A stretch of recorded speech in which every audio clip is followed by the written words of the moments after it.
Peter Greenberg's live global travel update is presented to you by Air Canada, connecting the world with more than 1,000 daily flights to 180 destinations and 6 continents.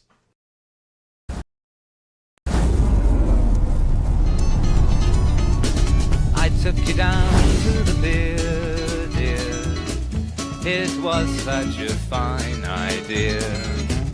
Fish and chips and a beer, dear, down on Santa Monica Pier. You took my photograph there, dear.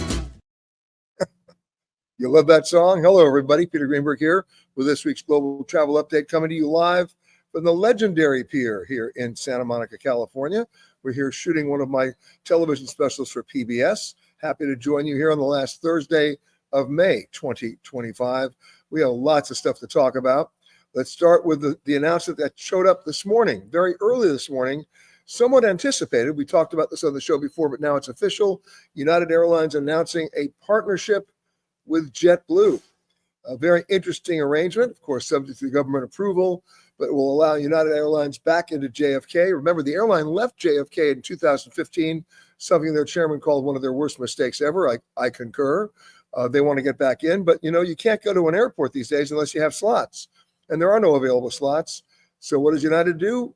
They do a partnership with JetBlue, who is the dominant, which is the dominant carrier at JFK.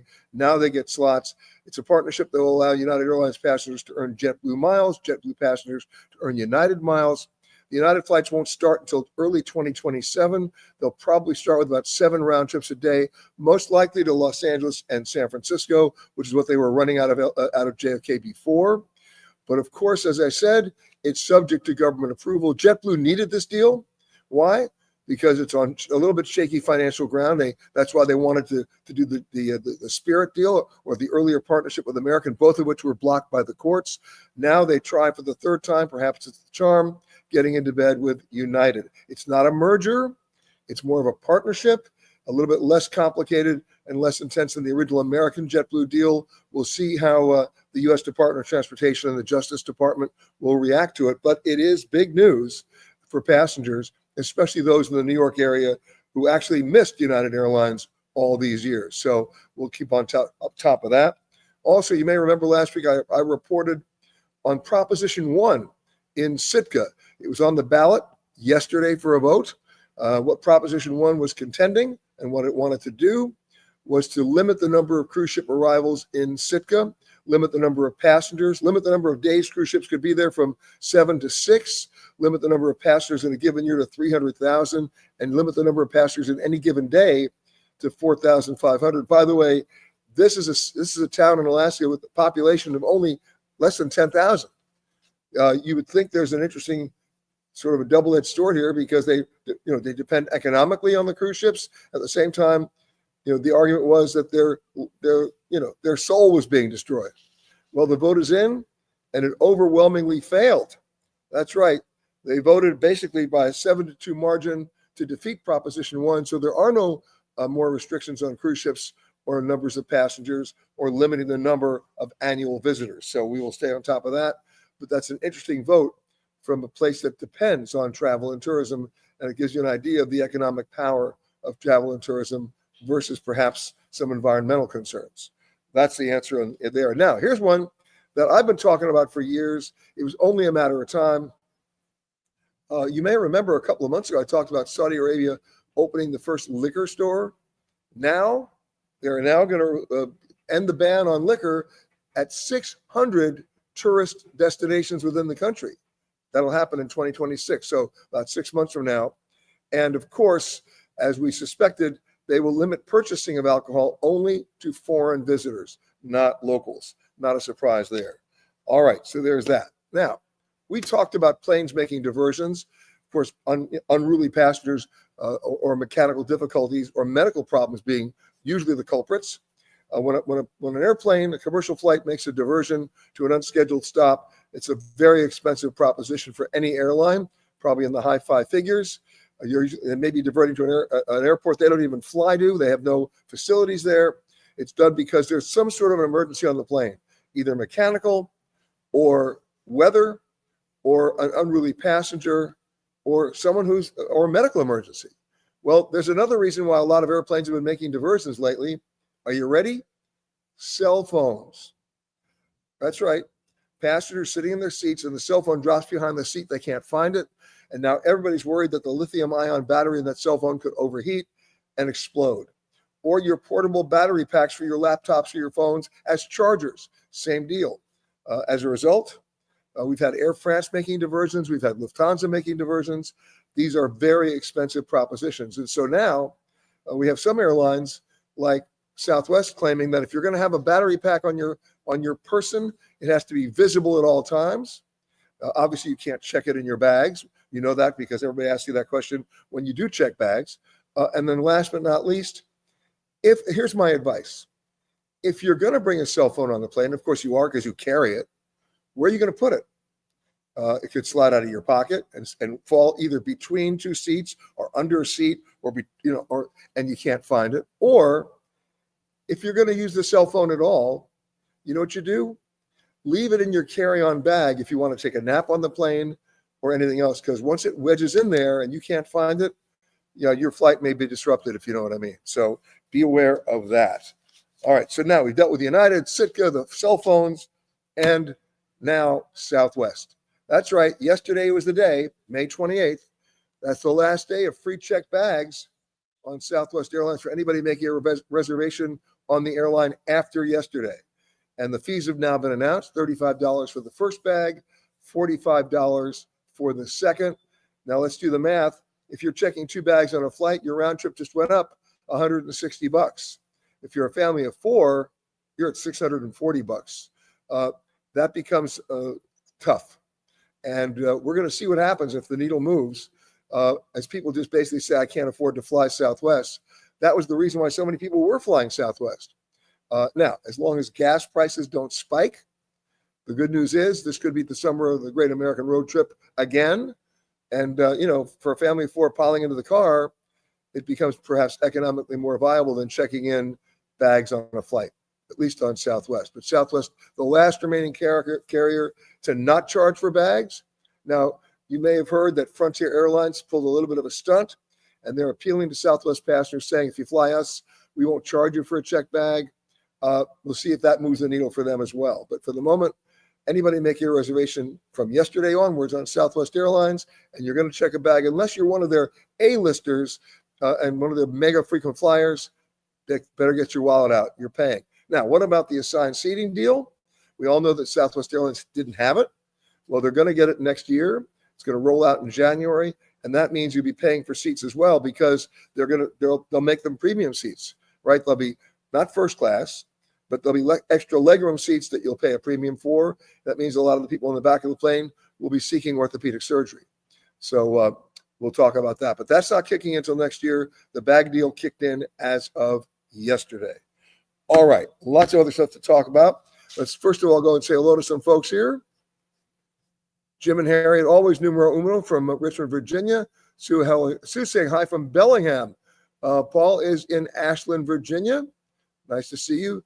Hey, Jeff is saying hi from about a mile away from you. That's right. For those of you who don't remember the significance of the Santa Monica Pier, just go back and watch Forrest Gump and a few other movies. But even more important than that, this is where Route 66 either begins or ends, depending on if you're going east or west. Of course, we know it begins in Illinois, and it ends about 8 feet away from where I am right now on the Santa Monica Pier, built back at the turn of the last century, actually 1909, I believe. I'll get the date specifically. This has significance to me emotionally and, of course, in a sentimental way because my mom is a Los Angeles native. She was born and basically was on this pier from the age of 6 on. All my uncles and aunts were playing here. My uncles went surfing out here. They were lifeguards here. And you know what? You got to love the carousel. The bumper cars are still here, by the way, and a lot of things to enjoy. But we're doing a piece right now on the hidden gems of Santa Monica. The pier itself is not a hidden gem, but there are hidden gems within the pier, and we'll talk about that on the show. But I just want to let you know where we are this morning here in California. All right, let's keep going. Sharon saying hi from New York. Katrina saying hi from Alabama. And Oh, and Mary Louise says, I remember the carousel behind you. It was fun. It still is, Mary Louise. Okay. Oh, one of our listeners is saying it's rainy in New York. Okay. Patricia's saying hi from Gallup, New Mexico. I think you're the first person in from Gallup. Nice to see you. Mr. Cooney is saying greetings from Santa Monica. All right. Camilla's in Tucson today. Scott's saying greetings from downtown Chicago. Coincidentally, a couple of blocks away from the beginning of Route 66. All right, that's right. And by the way, Route 66, even though it's not the mother road anymore, it's still drivable, and there's so much to see when you think about where Route 66 goes, right? All the way from Chicago to California. We're talking Oklahoma, Texas, New Mexico. I mean, great stories and great storytellers. Okay. Here we go. Linda's saying, will the Travel Detective episodes ever be available on YouTube? They will. That's going to happen as of season 10, which is airing right now. So give it about 45 days and YouTube TV will have it. But in the meantime, here's a little teaser about our latest episode of the Travel Detective, available now on PBS, Amazon, and Apple TV. This week on the Travel Detective, it's nestled in the central part of the Lone Star State. Small, distinctive towns with a rich history, a vibrant culture, great scenic views, and flavorful spirits. Let me share with you some of my hidden gems of Texas Hill Country. Plus, if you only want to visit countries where the citizens are happy, then there are some that you certainly want to avoid. We'll tell you which countries are the most miserable. And then, it may be the cruise industry's best kept secret. Hop on board as we set sail during the off-season. I'm Peter Greenberg. All this and more on the next edition of The Travel Detective on PBS. Check your local listings. I actually think we should do a Disruptive Passenger of the Week video. And so to kick it off, we've talked about American Airlines having this new boarding procedure where if you try to board ahead of your group that's printed on your boarding pass, a loud alarm goes off and you're shamed to the back of the line. Well, this is a video that was shot by another passenger of a guy trying to board a flight to Sydney on American Airlines, and let's see what happened. It's going down. It is going down. Get your popcorn, people. This guy is trying to board.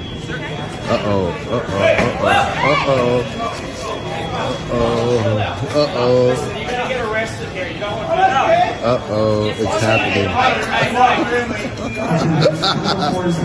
Oh, this is hilarious. I did it. Okay, I've seen enough. You never want to mess with a flight attendant. That's a violation of a federal law. You never want to mess with a member of the flight crew. That's a violation of federal law. And when you're in an airport, you're not only met by local officials, you could be met by federal officials as well. It's not worth it. If they tell you can't board the plane, you can't board the plane. But what happens if you want to board your cruise ship and you run a little bit late? Check out this video. He's done, dude. Dude, he's done. Oh my God! He got his family. He's got his family. No! He's got family. No! No!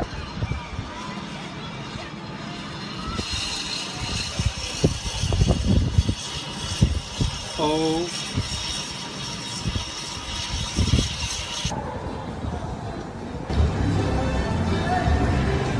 Show up? Oh yeah.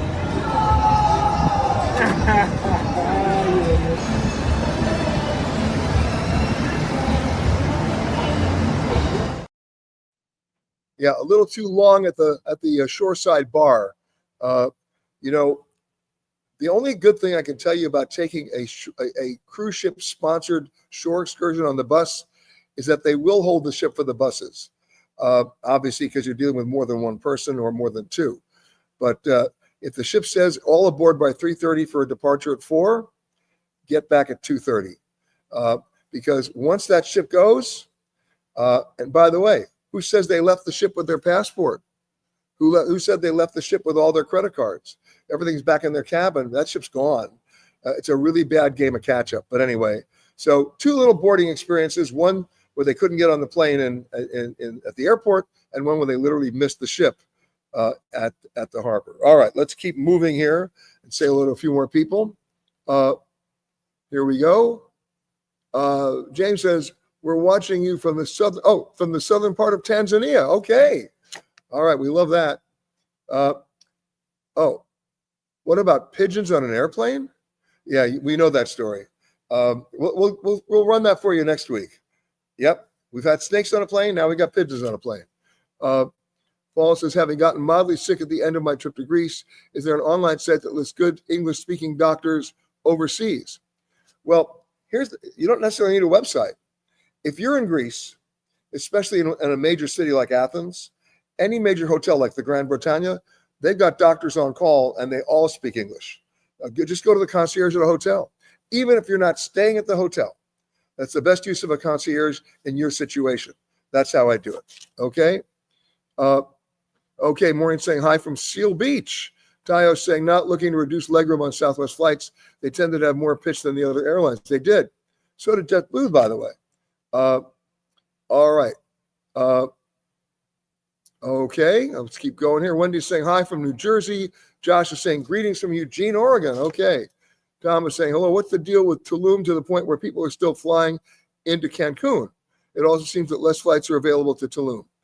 Well, most people do fly to Cancun. They're not flying necessarily to Cozumel or to Tulum.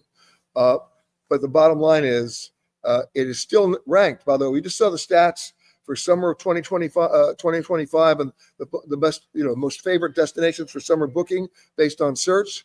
Cancun, I think, came in number 2. So there you go. The numbers are going up. Okay. Now let's go to some else. Oh yeah, got to talk about this. Airfares and the airfare situation right now is quite fluid because we're at an intersection between the airlines trying to adjust to the downturn in travel demand coming in from overseas and the downturn in travel demand from a lot of Americans traveling the other direction, and also a possible increase in demand for domestic flights in the U.S. They haven't adjusted fully yet, and we're in this gray area, this little netherworld where there's still some airfare deals out there, also some cruise ship deals as well. Southwest Airlines is advertising fares as low as $39. United Airlines is announcing round-trip fares within the U.S. of under $200. And the most remarkable and unexpected development, we got to be thankful for it, is if you really want to know if demand is down, don't read the press releases from the airlines or the travel industry. Just consider this. American Airlines is making frequent flyer mileage tickets available on domestic routes for as low as 5,000 miles. That has never happened in my recent memory, right? That gives you an idea, because if they're trying to burn mileage at the airlines where they never want to displace revenue passengers, that can only mean one thing. There are not enough revenue passengers. So if you're sitting on a lot of unused and unredeemed American Airlines miles, jump on it today. That will not last long. Same thing with cruise ship fares. Remember, at the beginning of this year, the cruise lines announced very proudly that they'd already sold 80% of their entire inventory for 2025 by February, right? Well, then we came the tariff and the trade wars and deportation and immigration policy and uncertain stuff on Wall Street. A lot of canceled reservations starting to come in and not being compensated by more forward-looking reservations. So you're going to start seeing some flash sales in the next 2 weeks on a number of cruise ship itineraries. By the way, don't just jump on the flash sales. Go through a travel advisor. I'll tell you why. They'll know about those sales as well, but they might be able to add something to it, like onboard credits, right? Or free shore excursions. Remember, they when they have an excess capacity situation, it's not just discounting the fare for your cabin, it's discounting some of the other stuff and giving you some perks that you otherwise would not have had. Okay? Something to think about that. All right, now, the other thing is, we've always been asked this: how far in advance can you book for your flights and get a discount? Well, it used to be, you book at midnight on a Tuesday, or it used to be you'd book 54 days out. That goes all thrown out the window now. Why? Because the booking windows have changed. The booking windows are getting shorter and shorter with more last-minute booking as demand has dropped off. And then people say, oh, now I'll go. They're not booking 5 months in advance anymore. So be aware of that.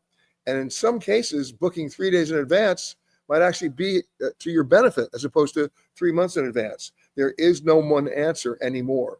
It's changing by the hour, by the way, in terms of the fluidity of the availability of those discount fares based on demand and load.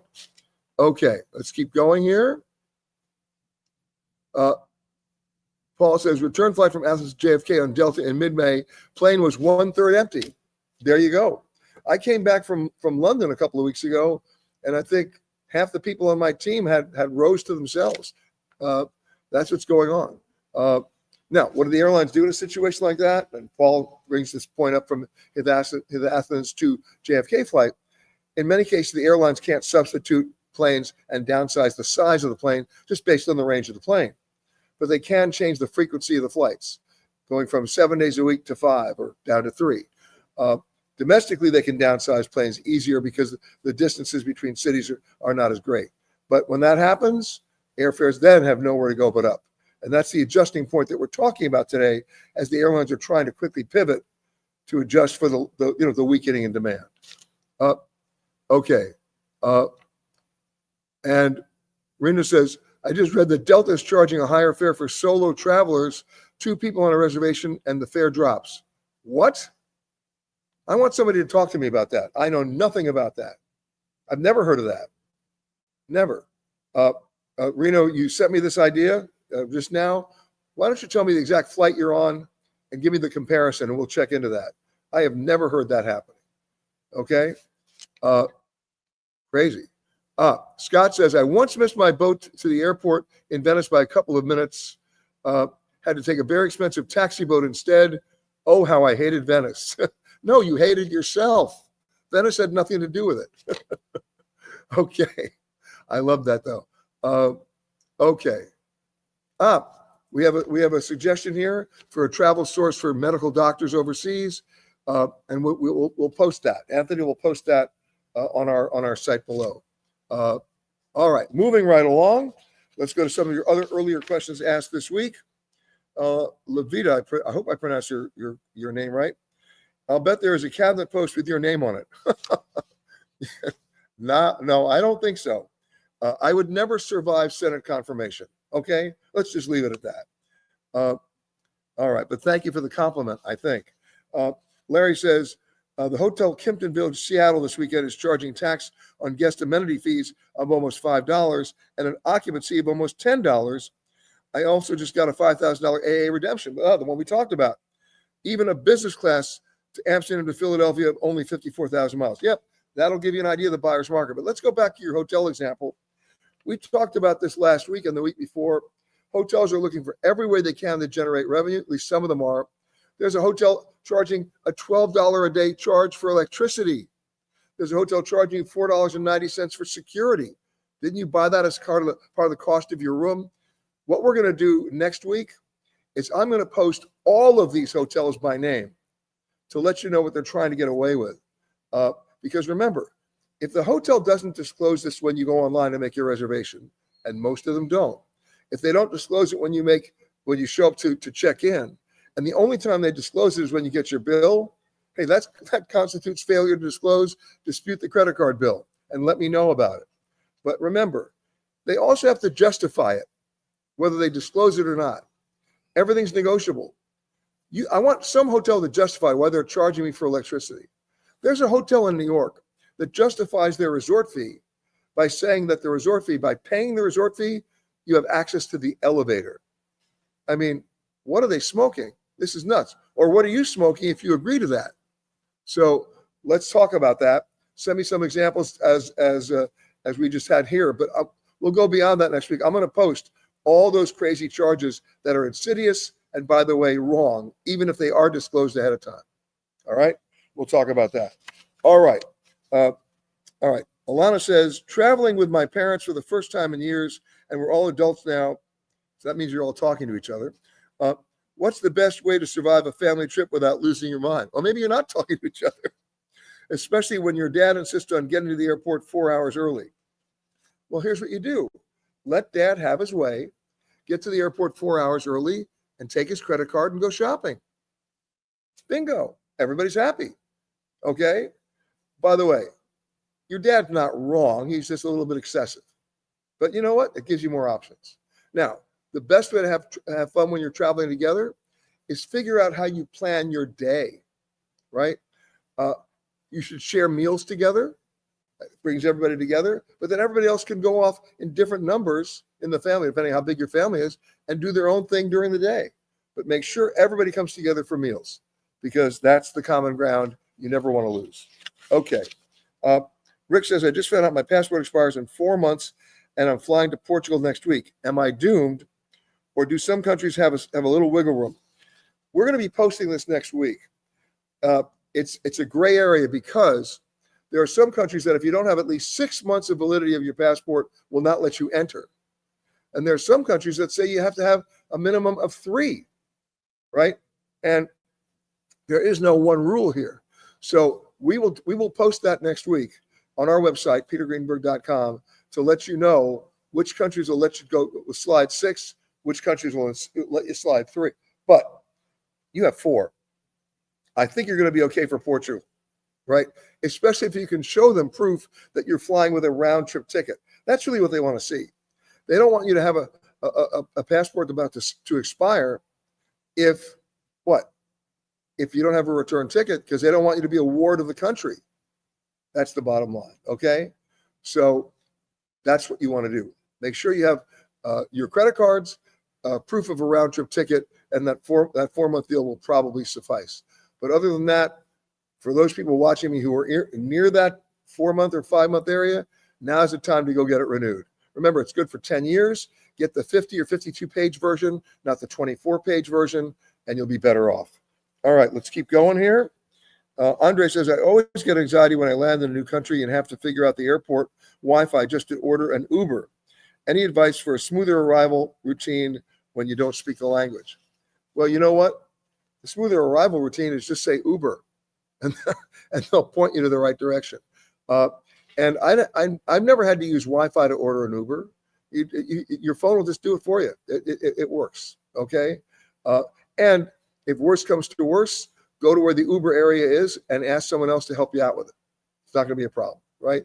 Uber is almost a universal language. But remember, not every country is friendly to Ubers. There are some countries that don't even allow them. So be careful of that. All right. And you can find that out, by the way, going to their website before you ever leave home. All right. Here's one from Frank. Any good tools for picking up basic Spanish quickly for someone in their 70s? Age is not relevant here. No. Look, they have Rosetta Stone is a great program that will get you up and running. Google Translate is something you can put in your phone and will get you through just about every basic situation, and you'll pick it up. But look at Rosetta Stone for Spanish, and then look at Google Translate to take with you on the road. All right. Bill says, I only fly 2 to 3 times a year. Is TSA pre-check still worth the cost? Well, here's my question. How much is your time worth to you, right? And what airport are you flying out of? If you're flying 2 to 3 times a year out of Yuma, Arizona, you don't need TSA pre-check. You'll be the only person in line. If you're flying out of Orlando, good luck. You may want TSA pre-check. It all depends on, do you want to wait 30 to 45 minutes for those 3 times a year you fly? It's not the most difficult thing to figure out. It's up to you. What is your time worth to you? Okay, now it's time to go to the photo of the week. And I love this one. 3 cheers to Jesse Lawson. Jesse writes about the moon setting over Envigado, Colombia. Talk about light. This is perfect. And I'd love to know how long you left the shutter open for this one. While visiting South America, I woke up around 4:30 in the morning to get a drink of water, looked out my window just in time to see this beautiful moon setting behind the mountains south of Medellin. You know what? Love that photo. It's 4:30 in the morning is my favorite time, by the way. Hey, if you think your photo qualifies as the photo of the week, it's very simple. Just write to photo contest at petergreenberg.com. And if we agree, it goes right up there next to Jesse's. We appreciate that, Jesse. Let's scroll down here.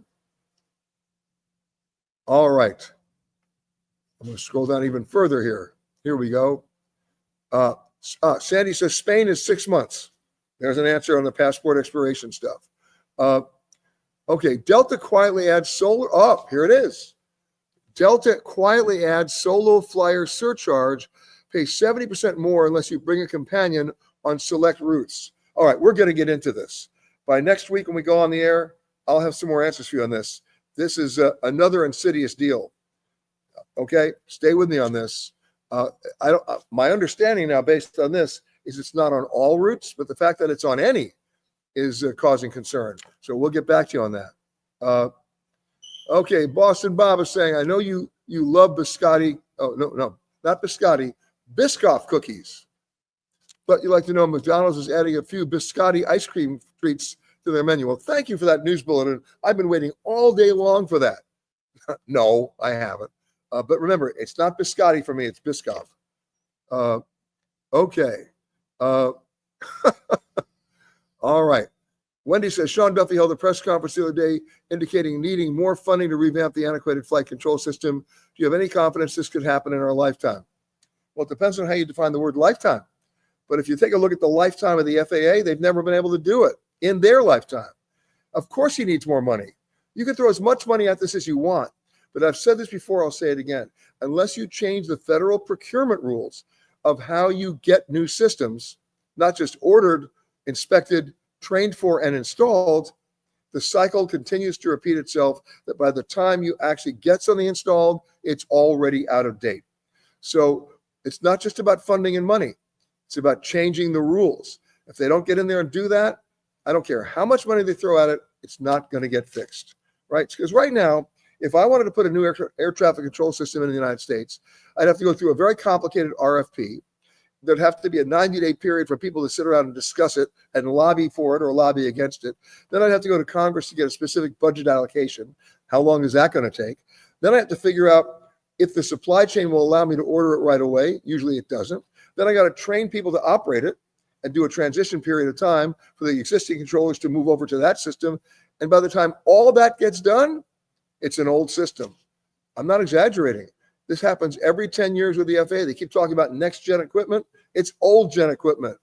So break apart the federal procurement rules, figure out the system you want, order it today, and you're still talking 18 months as opposed to 8 years. So that is an improvement, so to speak. Okay? All right. Scott wants to know if he's going to see me on the Star of the Seas in August, the new Royal Caribbean ship. Don't know yet, but we'll let you know. All right. Here we go. Oh, I get that. Everybody's telling me about how they missed the boat. Don't miss the boat. All right. A couple other things before we sign off. Number one, Travel Detective Season 10 airing right now. You can watch it on PBS, Amazon, and Apple TV, and very soon on YouTube TV. Our hidden gem, or actually I should say our hidden Uganda, is on the air right now, and that is on Apple, Amazon, and YouTube TV, as well as PBS. And of course, our radio show this Saturday, coming from a very interesting place. I'm not just going to say Orlando. I'm going to say the Evermore Resort in Orlando, which is right up against Walt Disney World. But what's interesting about this place is how they built it, how they constructed it, how they designed it in terms of being appealing to families. It's not just renting a room there. You're renting an apartment maybe with 7 to 11 bedrooms or a villa with 4 bedrooms. But the cool thing there is the pool. The pool there is probably the largest pool I've ever seen. It's called Evermore Bay. They even have sandy beaches. This is in Orlando, folks. You can do stand-up paddleboarding and all sorts of other sports in this pool. Why?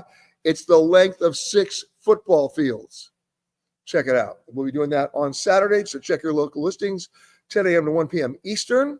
And if you can't find a station in your market, that's easy. Just go right to our website, petergreenberg.com, hit the radio icon about 5 minutes after 10 Eastern time, and we will be streaming the show live. I want to thank the folks here on the Santa Monica Pier for letting us invade the carousel. I'm waiting for them to turn it on because I can't wait to ride it. Of course, right from there, I'm going to the bumper cars. You know, I can't be denied. But in any case, have a great rest of your week, everybody.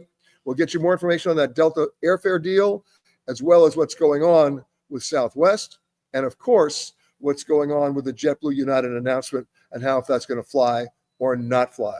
I'll see you next week from another location somewhere in the world, everybody. Have a great rest of your week, and I'll see you on the radio. Your eyes were so bright and clear. What a day to be taking pictures down on Santa Monica Pier. On Santa Monica Pier. Donovan!